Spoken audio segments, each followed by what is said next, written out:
Hello friend, स्वागत है आपका अपने चैनल स्टडी ग्रुप में। घटना चक्र पूर्वावलोकन सीरीज के अंतर्गत अब हम भारतीय संविधान के प्रमुख भाग से संबंधित प्रश्न करेंगे। चलिए देखना स्टार्ट करते हैं। हमारा फर्स्ट क्वेश्चन है, भारतीय संविधान को कितने भागों में विभाजित किया गया है? तो देखिए, जो भारतीय संविधान है उसको 22 भागों में विभाजित किया गया है, लेकिन जब हम उसकी गिनती करेंगे कि 1 2 3 4, तो इस तरह से अगर आप देखेंगे ना तो इसमें 25 भाग हो जाते हैं, यानी 25 भाग हो जाते हैं। कैसे?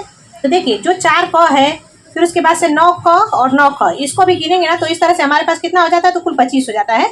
लेकिन जो इसका आंसर होगा 22 भाग है। वर्तमान में कितने भाग हैं? तो 22 भाग हैं। ठीक है। फिर नेक्स्ट क्वेश्चन है, निम्नलिखित विषयों पर विचार कीजिए तथा उन्हें क्रमानुसार जैसा संविधान में लिखित है व्यवस्थित कीजिए। तो सबसे पहले क्या आता है? संघ और उसके राज्य क्षेत्र। तो पहले आएगा 1। फिर उसके बाद से क्या आता है? नागरिकता, है ना, तो 3। फिर उसके बाद से नागरिकता के बाद से क्या आता है? मौलिक अधिकार। उसके बाद से राज्य की नीति निर्देशक तत्व, है ना, तो 4 नंबर। और उसके बाद से फिर 4 क में क्या आता है? तो वो आता है मौलिक कर्तव्य, यानी कि 2। तो 1342 1342 किसमें है? तो चलिए देखते हैं। 1342 है ऑप्शन नंबर ए में, यानी option number A is right answer for this question. निम्नलिखित में से कौन सा ही सुमेलित नहीं है? तो देखिए, जब हम नागरिकता की बात करते हैं तो नागरिकता भाग 2 में है, मौलिक अधिकार भाग 3 में है, मौलिक कर्तव्य किस में है? तो 4 क में है, ना कि 6 क में। तो यही गलत होगा। और राज्य जो है उस भाग 6 में है। तो इस तरह से ऑप्शन नंबर सी इसके लिए सही होगा, क्योंकि सही सुमेलित नहीं पूछा गया था। फिर नेक्स्ट क्वेश्चन है, हमारे संविधान के किस भाग में 300 पानों में पंचायतें बनाने की परिकल्पना की गई है? तो देखिए, जो पंचायती राज की व्यवस्था है वो किस भाग में है? तो वो है भाग 9 में, यानी ऑप्शन नंबर ए इसके लिए सही होगा। अब देखिए, जो 73वां संविधान संशोधन 1992 का था, उसमें संविधान सभा के भाग 9 में 300 पानों में पंचायतें बनाने की परिकल्पना की गई थी।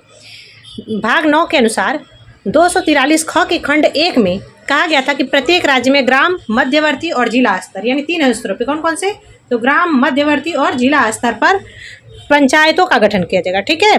और इसी के अनुसार खंड 2 के अनुसार कहा गया कि मध्यवर्ती स्तर पर पंचायतों का उस राज्य में गठन नहीं किया जाएगा जहां पर जिसकी जनसंख्या जो है 20 लाख से कम होगी। यानी कि ऐसा भी कहा गया है कि अगर जिस क्षेत्र में जनसंख्या 20 लाख से कम होगी उस क्षेत्र में मध्यवर्ती स्तर पर पंचायतों का गठन नहीं किया जाएगा। तो ये बात भी आपको याद रखनी है। फिर नेक्स्ट क्वेश्चन है, भारतीय संविधान का कौन सा भाग और अध्याय संघ और राज्यों के बीच विधायी संबंधों के बारे में है? तो देखिए, सब विधायी संबंध की बात करते हैं तो किस में होगा? तो भाग 11 के अध्याय ए में, यानी ऑप्शन नंबर ए इसमें सही होगा। फिर नेक्स्ट क्वेश्चन है, सूची 1 को सूची 2 से सुमेलित कीजिए तथा सूचियों के नीचे दिए गए कूट से सही उत्तर चुनिए। तो देखिए, यहाँ पर क्या करना है कि हमको देखना है कि उपाधियों का अंत। अब देखिए, उपाधियों का अंत किसके अंतर्गत आएगा? तो वह आएगा मूल अधिकारों के अंतर्गत। और ये कौन सा अधिकार है?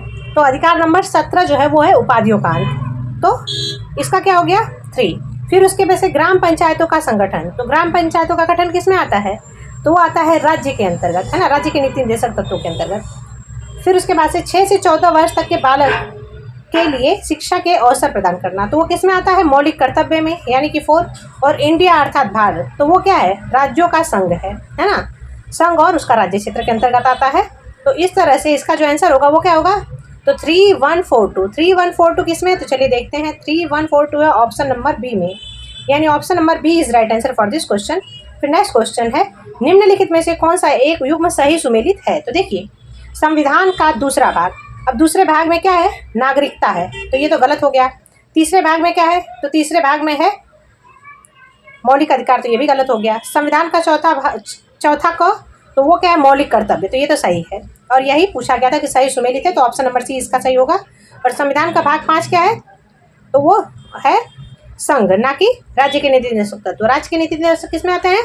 तो भाग 4 में। तो इस तरह से ऑप्शन नंबर सी इसका सही आंसर होगा।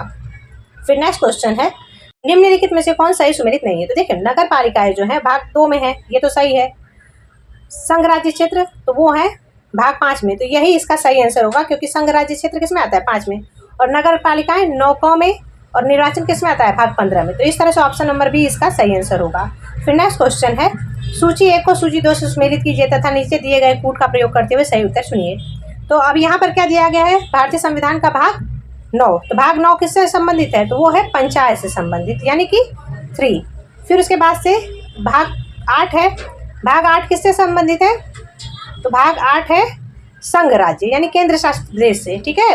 और संविधान का भाग 4 क किससे संबंधित है? तो मौलिक कर्तव्य से, यानी कि 4। और भारतीय संविधान का भाग 9A, तो 9A किससे संबंधित है? तो नगर पालिका से, यानी कि 3142। 3142 किसमें है? तो चलिए देखते हैं। 3142 है ऑप्शन नंबर ए में, यानी option number A is right answer for this question. ठीक है, फिर नेक्स्ट क्वेश्चन है, निम्नलिखित में से कौन भारतीय संविधान के अंतर्गत सही सुमेलित नहीं है? तो देखिए, पंचायत तो भाग 9 में है, नगर पालिकाएं 9 ख में है, सहकारी समिति 9 ख में है, अधिकरण किस में है? तो ये है भाग 14 में। किसमें? भाग 14 क में। ठीक है, तो इस तरह से ऑप्शन नंबर डी इसके लिए सही होगा, क्योंकि सही सुमेलित नहीं पूछा गया था। ठीक है, ये बातें भी आपको याद रखनी है। फिर नेक्स्ट क्वेश्चन है, संविधान के किस भाग में पंचायती राज व्यवस्था संबंधित प्रावधान है? तो पंचायती राज किसमें है? तो भाग 9 में, यानी ऑप्शन नंबर ए इसमें सही होगा। फिर नेक्स्ट क्वेश्चन है, संविधान का कौन सा भाग पंचायती राज के संबंध में प्रावधान सम्मिलित किए हैं? तो भाग 9, ऑप्शन नंबर डी। फिर नेक्स्ट क्वेश्चन है, सूची 1 को सूची 2 से सुमेलित कीजिए तथा नीचे दिए गए कूट से सही उत्तर का चयन कीजिए। तो मौलिक अधिकार कौन से भाग में है? तो भाग 3 में। ठीक है, मौलिक कर्तव्य तो 4 क में, संघ किस में है? तो 5 में, और आपात उपबंध किस में है? तो 18 में, भाग 18 में। तो इस तरह से इसका आंसर क्या होगा? इसका आंसर होगा 2143। 2143 किस में? तो चलिए देखते हैं। 2143 है ऑप्शन नंबर ए में, यानी option number A is right answer for this question. ठीक है, फिर नेक्स्ट क्वेश्चन है, निम्नलिखित में से कौन सही सुमेलित नहीं है? तो देखिए, मौलिक कर्तव्य कहाँ भाग कौन से भाग में है? तो 4 क में, ये तो सही है। राज्य किस में है? तो राज्य है 6 में। भारत का महान्यायवादी, अब महान्यायवादी किस में आता है? तो ये आता है भाग 5 में। ठीक है, अनुच्छेद 76, तो अनुच्छेद 76 किस में आता है? भाग 5 के अंतर्गत। तो इस तरह से यही सही आंसर होगा। और संघ और राज्यों के अधीन सेवाएं, तो वो किस में आती है? भाग 14 में, है ना। तो इस तरह से इसका जो सही आंसर होगा ऑप्शन नंबर सी इसके लिए सही होगा, क्योंकि वो किस में आता है? भाग 5 में। ठीक है, नेक्स्ट क्वेश्चन है, सूची 1 को सूची 2 से सुमेलित कीजिए और सूचियों के नीचे दिए गए कूट की सहायता से सही उत्तर का चयन कीजिए। तो देखिए, संविधान का भाग 15, अब भाग 15 में क्या है? तो उसमें है निर्वाचन, यानी कि 4। फिर उसके बाद से भाग 16, अब भाग 16 में क्या है? तो कुछ वर्गों के लिए विशेष उपबंध है। और भाग कितना है ये? 10, 7, 17, तो 17 में क्या है? तो उसमें है भाषा। ठीक है, और संविधान का भाग 18 में क्या है? तो आपात उपबंध है। तो इस तरह से 4321 किस में है? तो चलिए देखते हैं। 4321 है ऑप्शन नंबर बी में, यानी option number B is right answer for this question. फिर नेक्स्ट क्वेश्चन है, भारतीय संविधान का भाग 16 संबंधित है। तो देखिए, भारतीय संविधान के भाग 16 की बात करते हैं, तो वो किससे संबंधित? तो कुछ वर्गों के लिए विशेष प्रावधान से। ठीक है, ये टॉपिक यहीं पे खत्म होता है।